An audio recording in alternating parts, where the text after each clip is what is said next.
오늘 본문에는 세 종류의 사람들이 나옵니다. 첫 번째는 예수님의 제자입니다. 두 번째는 바리새인들입니다. 세 번째는 맹인으로 태어난 사람입니다. 그런데 이 본문의 주제는 눈으로 본다라는 것에 말하지 않고 영적인 눈, 그것을 이야기하는 것입니다. 그들은 나면서 소경된 사람을 보고 예수님께 신학적인 질문을 합니다. 제자들이 그렇게 물었습니다. 2절의 말씀입니다. 함께 읽어볼까요? 시작. 제자들이 물어 이르되 랍비여, 이 사람이 맹인으로 난 것이 누구의 죄로 인함이니까? 자기니까? 그의 부모니까? 흔히 이런 생각을 많이 합니다. 제자들의 생각에는 고통이나 아픔은 도덕적인 인과응보이며 과거의 잘못의 결과이고 인간이 지은 죄에 대한 형벌이라고 생각하고 있는 것입니다. 이런 생각에는 당신이 지금 고통 가운데 있고 고난을 겪고 있다면 그것을 받을 만한 잘못을 과거에 했었기 때문이다라고 생각하는 겁니다. 그 전제를 깔고 있는 겁니다. 여러분, 그런데 반대의 경우도 마찬가지입니다. 내가 지금 잘 되고 축복을 받고 돈을 많이 벌게 되면 내가 복받을 짓을 했기 때문이다라고 생각하는 겁니다. 그런데 이러한 전제로 고통과 아픔을 바라본다면 그 시각에는 세 가지 잘못된 큰 문제가 있습니다. 첫 번째로, 편안한 삶을 잘 살고 있는 사람들에게 엄청난 자부심과 독선을 만들어냅니다. 여러분, 자신이 잘 되고 사업이 잘 되고 건강하면요, 어떤 생각을 합니까? 내가 복받을 짓을 많이 했기 때문에 축복받았다라고 생각하는 겁니다. 한국 교회에는 특별히 이러한 문제가 많이 스며들어 있습니다. 어느 교파에서 만들어낸 삼중 축복의 폐해입니다. 무언가 우리의 영혼이 잘 되면 범사가 잘 되고 우리의 사업이 잘 되고 또 강건한다, 우리의 육신이 복을 받아서 건강하게 된다라고 말하는 겁니다. 여러분, 반쪽은 맞지만 반쪽은 틀립니다. 여러분, 반만 맞고 반이 틀린 것은 진리라고 말하지 않습니다. 이렇게 생각하면 실제로 아무런 사정도 모르니까 고통 가운데 있고 혹은 가족이 아프거나 혹은 장애를 안고 자녀가 태어나면 사람들이 그렇게 말합니다. 그러니까 바로 믿었어야지. 여러분, 이런 교회에 자신들이 다니고 있으면요, 자신의 고통을 이야기할 수가 없습니다. 목사님, 제가 이런 문제가 있는데요, 기도 좀 해주십시오. 장로님, 기도 부탁해요. 말하겠습니까? 말 못합니다. 말하면요, 똑바로 믿으라니까 내가 그럴 줄 알았다, 이렇게 얘기하지요.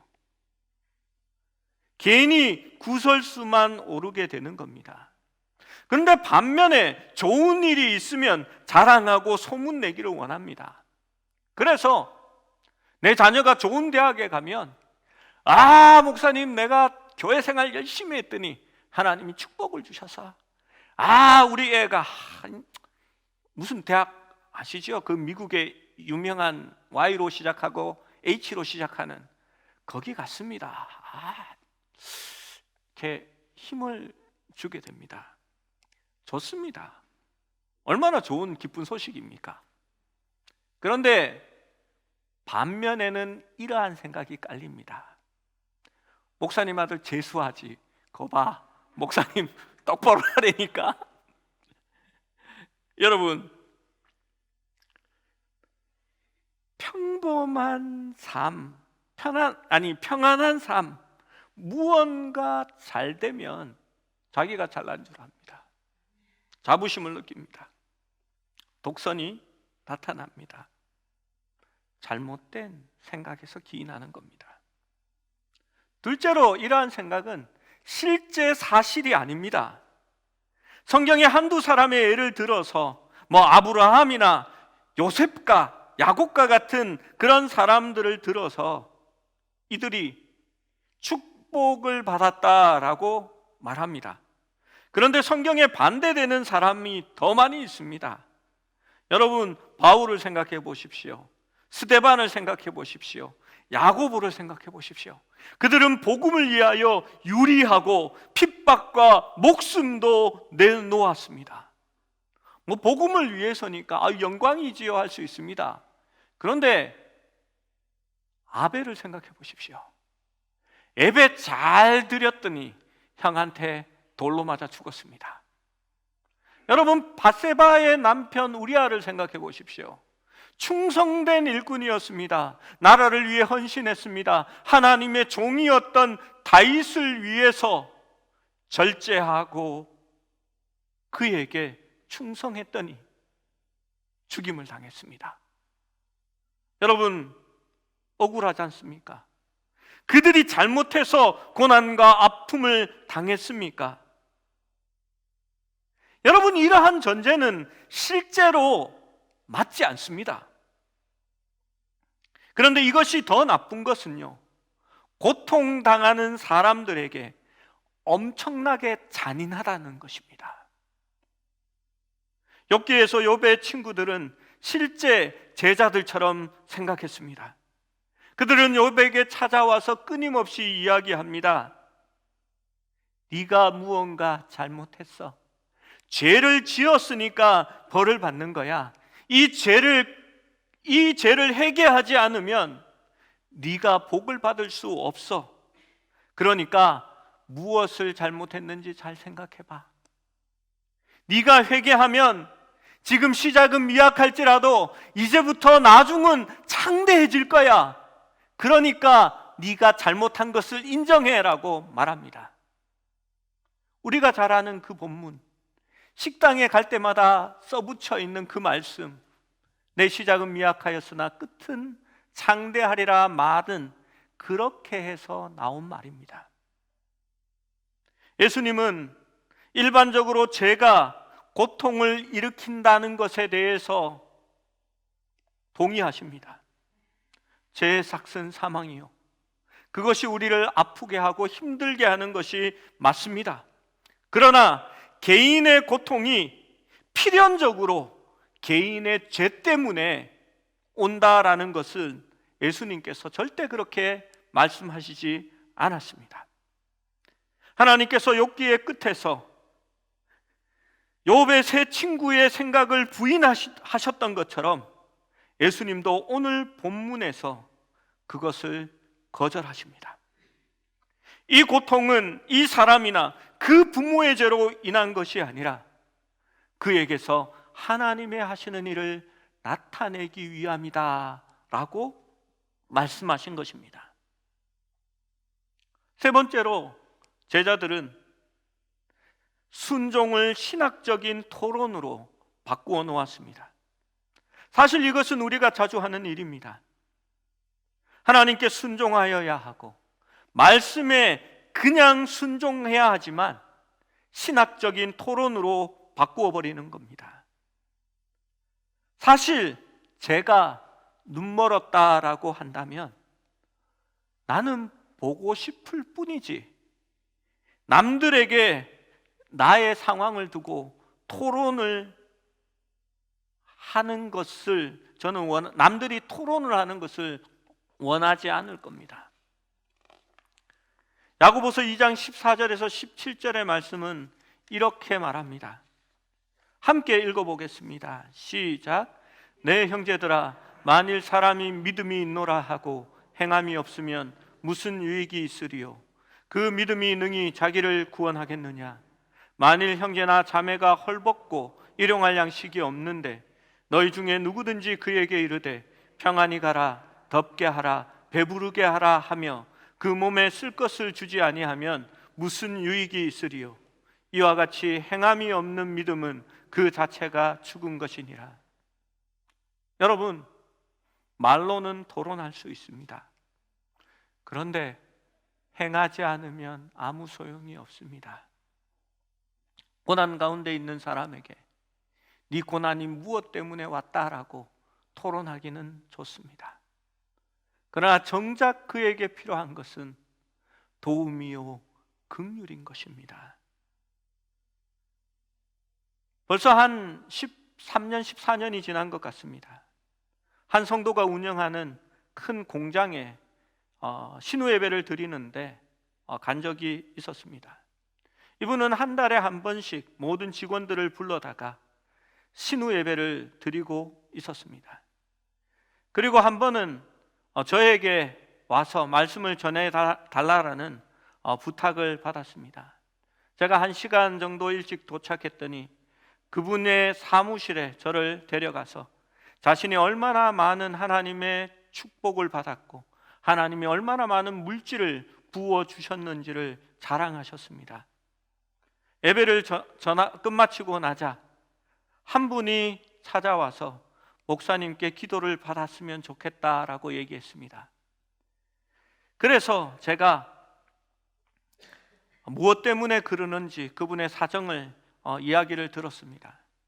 그분의 아내가 병원에 입원했고 투병 중이었습니다. 빨리 치유해야 했지만 점점 투병하는 기간은 늘어나고 보험이 끊겨서 치료비가 엄청나게 나왔다라고 자기를 해결할 수 있도록 기도해 달라고 했습니다. 그때만 해도 모든 사람이 보험에 가입하던 시대는 아니었습니다. 이분이 근무 시간을 제가 물었습니다. 아침 6시에 출근해서 9시에 퇴근한다고 했습니다. 그러면 아내는 누가 간병하고 있느냐라고 물었더니 아내는 고등학생 딸이 중퇴를 하고 엄마를 돌보고 있다고 얘기했습니다. 제가 그분에게 회사에서 의료보험을 해주지 않느냐고 물었더니 해주지 않는다고 했습니다. 그분의 급여를 물었습니다. 150만 원 정도였습니다. 제가 그 얘기를 듣고 나올 뻔했습니다. 이런 썩을. 여러분,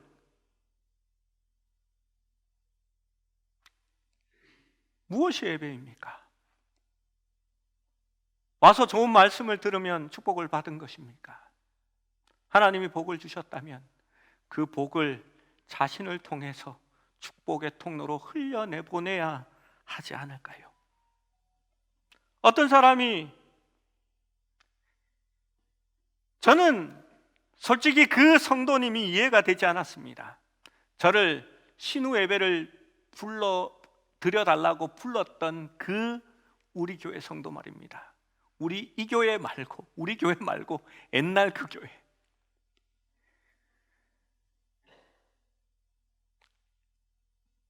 저는 사례비라고 받았던 봉투를 꺼내서 이거는 사모님의 치료비가 아니라 딸의 검정고시 학원비라고 하면서 딸한테 주라고 하면서 그 봉투를 건넸습니다. 안에 얼마가 들어있는지 확인하지 않았습니다.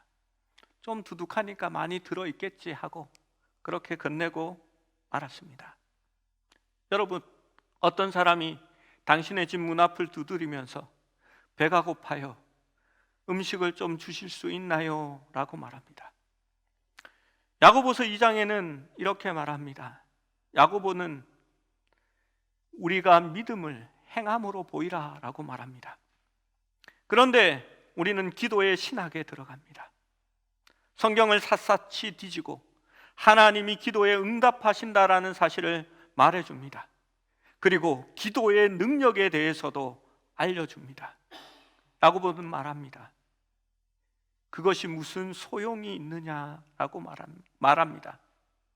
여러분, 이 사람은 기도의 신학에 대해서 알 필요가 아는 것이 중요한 것이 아니라 냉장고 앞으로 가는 것이 중요합니다. 기도의 신학이 중요하지 않기 때문이 아니라 말씀을 듣고 순종할 때에 하나님의 능력이 나타나기 때문입니다. 두 번째는 바리새인입니다. 이들은 영적으로 눈먼 자들입니다. 영적 실명이라는 것은 영생에 대해서 아무것도 깨닫지 못한다라는 것입니다. 그것은 죽었다는 의미입니다.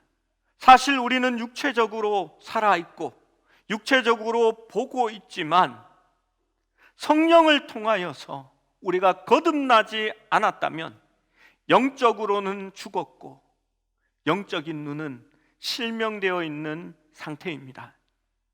생명을 가진다라는 것은 환경을 감지할 수 있다는 것을 의미합니다. 영적으로 볼 수 있다라는 것은 성령으로 거듭난 후에 이전에는 볼 수 없었던 것들을 보고 깨닫는 상태를 이야기하는 겁니다. 우리가 거듭난 후에 죄의 실체를 알게 되는 겁니다. 그 죄를 내가 스스로 해결할 수 없는 내가 죄인이라는 것을 깨닫고 죄 가운데 살아가고 있기 때문에 예수 그리스도가 필요하다라는 것을 고백할 때에 비로소 저 멀리 있던 하나님의 은혜가 나에게 현실이 되는 것입니다. 요한복음 9장 39절에서 41절 말씀은 이렇게 말씀합니다. 함께 읽어보겠습니다. 시작. 예수께서 이르시되 내가 심판하러 이 세상에 왔으나 보지 못하는 자들은 보게 하고 보는 자들은 맹인이 되게 하려 함이라 하시니 바리새인 중에 예수와 함께 있던 자들이 이 말씀을 듣고 이르되 우리도 맹인인가? 예수께서 이르시되 너희가 맹인 되었더라면 죄가 없으려니와 본다고 하니 너희 죄가 그대로 있느니라. 아멘. 여러분, 구원받은 사람은 선한 사람이 아니라 내가 선하지 않다라는 것을 인정하는 사람입니다. 내가 의인이다라고 말하는 자가 아니라 내가 죄인이기 때문에 그리스도가 필요합니다라고 고백하는 사람입니다. 여러분, 길을 잃은 사람, 고통 가운데 있는 사람, 정말 하나님이 없으면 살아갈 수 없는 사람들은 이 고백이 어렵지 않습니다. 왜냐하면 내 삶에 하나님이 필요하기 때문입니다. 그런데 문제는 바리새인과 같이 성공한 사람, 훌륭한 사람, 건강한 사람들은 자기의 영적 실명을 깨닫기가 어렵습니다. 그래서 예수님은 그들에게 말씀하신 것입니다. 마가복음 2장 17절에 예수께서 들으시고 그들에게 이르시되 건강한 자에게는 의사가 쓸데없고 병든 자에게라야 쓸데있느니라. 나는 의인을 부르러 온 것이 아니요 죄인을 부르러 왔노라 하시니라. 여기에서 세 번째 사람은 소경인, 나면서부터 소경인 사람입니다. 이 사람은 이제 육체적인 실명도 치유되었을 뿐 아니라 그의 영적인 실명도 치유되었습니다. 그것을 어떻게 알 수 있냐 하면 9장 37절 38절 말씀을 보면 알 수 있습니다. 함께 읽어봅니다. 시작. 예수께서 이르시되 내가 그를 보았거니와 지금 너와 말하는 자가 그이니라. 이르되 주여 내가 믿나이다 하고 절하는지라. 여러분, 그는 맹인이었습니다. 그러나 이제 보게 되었습니다. 그리고 예수님이 누구인지를 그는 깨닫게 되었습니다. 그리고 고백합니다. 주여 내가 믿나이다. 그의 영적인 눈도 이제 밝아진 것입니다. 여러분, 이 우리가 읽은 말씀에는 중요한 진리가 있습니다. 3절 말씀에 이렇게 말씀합니다. 예수께서 대답하시되 이 사람이나 그 부모의 죄로 인한 것이 아니라 그에게서 하나님이 하시는 일을 나타내고자 하심이라. 여러분, 죄의 문제 때문에 그 사람이 맹인이 된 것이 아닙니다. 그가 고통 가운데 있는 것은 하나님의 일을 나타내고자 하기 때문에 그가 고통 가운데 있었던 것입니다. 고통은 하나님과 관계되어야 궁극적인 의미를 가지게 되는 겁니다. 우리가 고통 가운데 있다면 더욱 하나님과 함께 있어야 합니다. 그래야 하나님이 우리에게 나타내실 그 일을 우리가 보게 될 것이기 때문입니다. 예수 그리스도의 말씀의 인도함을 받고 있을 때에 고통은 참된 하나님의 역사로 바뀌어지게 되는 겁니다. 여러분, 그렇기 때문에 내가 어두움 가운데 있고 아픔 가운데 있다면 더욱더 주님을 찾으시기 바랍니다. 그래야 우리의 눈이 밝아지고 하나님의 놀라운 일이 그 고통을 변하게 하셔서 우리의 춤이 되고 우리의 찬양이 되게 하실 것이기 때문입니다. 여러분, 예수님이 독특한 방법을 취하십니다. 예수님이 그냥 말씀으로 내 눈을 떠라, 내가 보이지, 내가 바로 그다라고 말하실 수 있습니다.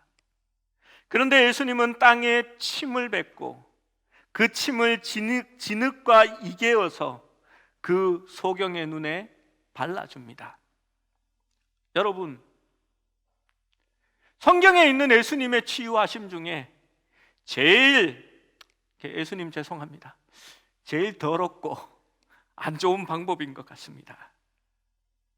여러분, 바닥에 침을 뱉어서 진흙을 이길 정도면 한두 번 뱉어서 되는 게 아닙니다. 저희 참 안 좋은 것 같아요. 제가 이렇게 아파트 들어갈 때 이렇게 고등학생들이 이렇게 쭈그리고 앉아서 담배를 피우고 침을 툭툭 이렇게 하면 그게 얼마나 보기 싫은지 모릅니다. 옛날 성질 같으면 야 뭐해? 할 텐데 요즘은 잘못하면 맞아 죽을 수 있어서 제가 용기가 없어서 얘기도 못합니다. 예수님이 침을 뱉으시고 그 진흙을 어개어서 소경의 눈에 발라줍니다. 그러면 눈이 확 떠져야 되는데 예수님이 뭐라고 하십니까? 실로암 연못에 가서 씻으라라고 말합니다. 실로암의 뜻이 보냄을 받았다라는 뜻입니다. 그게 실로암입니다. 이 소경은 실로암으로 보냄을 받았습니다. 아직 눈은 캄캄합니다. 이 남자는 어둠 속에서 그 말씀을 순종합니다. 여러분, 그 순종이 쉬운 게 아닙니다. 아무것도 배는 게 없는데 눈에 배는 게 없잖아요. 근데 그러면 순종하고 따라가겠습니까? 그런데 순종합니다. 어둠 속에서 순종하는 것입니다. 여러분, 때때로 우리의 고통을 처리하는 유일한 방법은 아무것도 보이지 않는 그 어둠 속에서 단순히 순종하는 겁니다. 터널 끝에 빛이 아직 보이지 않습니다. 예수님께서 하시는 그 일이 더 좋게 만드는 것 같이 느껴지지 않습니다. 더 상황을 악화시키는 것처럼 보일 때가 많이 있습니다. 그런데 예수님은 그것을 통하여 고통을 해결하시고 어두움을 실로암으로 보내셔서 빛으로 바꾸셨습니다. 예수님께서는 하나님이 하시는 일을 그에게 나타내고자 하셨습니다. 우리는 보냄을 받은 소경처럼 아무것도 보지 못하고 깨닫지 못하고 철저한 암흑 속에서 눈에 침을 이긴 진흙이 진흙을 바르고 보냄을 받습니다. 모든 것이 암흑 속에 있고 우리의 목적을 잃어버리고 우리가 갈 바도 잘 알지 못하지만 그 보내심에 순종하여 실로암으로 나아갑니다. 여러분, 우리는 하지 않지만 하나님께서는 우리를 통해 행하실 일들을 그곳에서 준비하고 계셨던 것입니다. 그리고 실로암에서 씻을 때에 하나님의 놀라운 일이 그곳에서 나타나게 된 것입니다. 그에게서 하나님이 하시는 일을 나타내고자 하셨습니다. 고린도후서 4장 17절 18절은 이렇게 말합니다. 함께 읽어보겠습니다. 시작. 우리가 잠시 받는 환난에 경한 것이 지극히 크고 영원한 영광에 중한 것을 우리에게 이루게 하려 함이니 우리가 주목하는 것은 보이는 것이 아니요 보이지 않는 것이니 보이는 것은 잠깐이요 보이지 않는 것은 영원함이라. 우리의 환난에 경한 것이 지극히 크고 영원한 영광에 중한 것을 우리에게 이루려 함이다라고 성경은 말하고 있습니다. 로마서 8장 28절은 이렇게 말합니다. 우리가 알거니와 하나님을 사랑하는 자 곧 그의 뜻대로 부르심을 입은 자들에게는 모든 것이 합력하여 선을 이루느니라. 아멘. 할렐루야. 그렇습니다. 하나님이 어두움 가운데서 우리에게 진흙을 눈에 바르시고 우리에게 가라 말씀합니다. 여러분, 이 아픔과 고통이 누구의 잘못 때문도 아닙니다. 하나님이 우리를 통하여 더 놀라운 일을 나타내시려 한다라고 말하는 겁니다. 바울도 자신의 육체에 가시가 있다라고 얘기했습니다. 그는 그것을 위하여 하나님 앞에 기도했습니다. 그러나 그는 나중에 고백할 수 있었습니다. 그 가시가 자신을 방해한 것이 아니라 오히려 하나님께 더 나아가게 했고 그 가시 때문에 하나님의 능력이 내게 머물러 있다라고 말씀했습니다.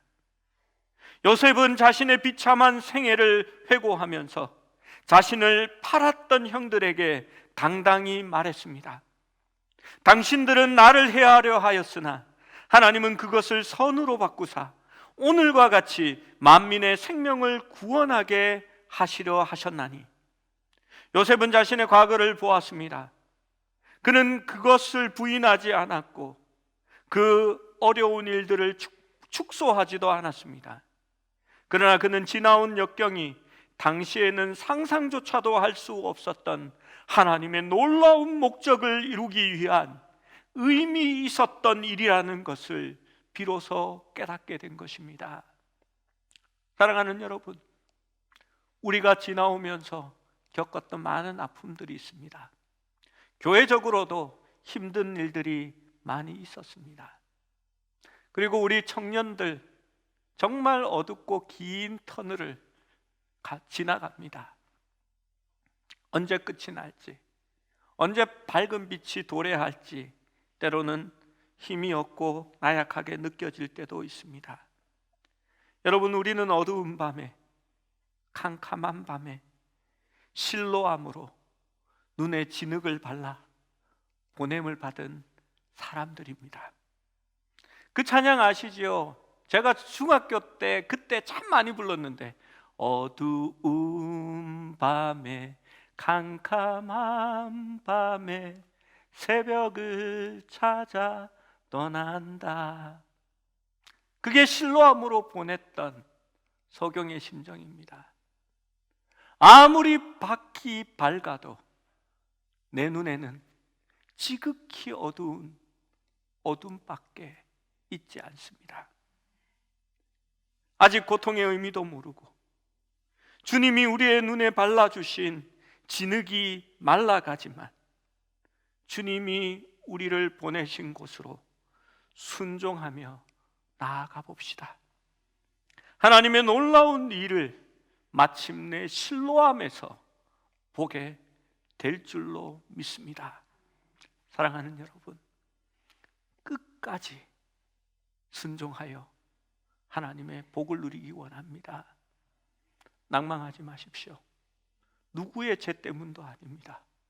단지 하나님이 더 크게 사용하시려고, 하나님의 더 놀라운 일을 나타내시려고 우리의 눈에 지륵을 바르셔서 어둠 가운데 실로암으로 보냄을 받은 것입니다. 순종하여 나아가면 하나님의 크고 놀라운 일을 우리의 눈으로 보게 될 줄로 믿습니다.